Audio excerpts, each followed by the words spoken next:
ദിവ്യോധമ പുരുഷനായ ഭഗവാനെ കണ്ടു.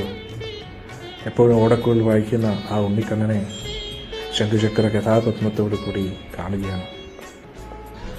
ഭഗവാന്റെ ആ സുന്ദര രൂപം കണ്ടിട്ട് വസുദേവരിങ്ങനെ സ്തംഭിച്ചു നിൽക്കുകയാണ്. ദേവകി അമ്മ ഭഗവാന്റെ മുമ്പിൽ നമസ്കരിച്ചിട്ട് പറഞ്ഞു, കൃഷ്ണ, അസംഖ്യം ബ്രഹ്മാണ്ടങ്ങളുടെയും നായകനാണ്, അങ്ങ് ഗോലോകത്തിലെ നാഥനാണ്.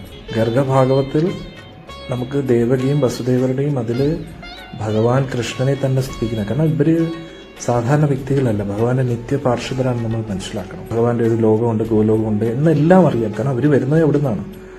പിന്നെ ഭഗവാന്റെ തന്നെ യോഗമായ പ്രഭാവത്താൽ അവരത് മറക്കുന്നതാണ്, മകനായിട്ട് മാത്രം കാണുകയാണ്.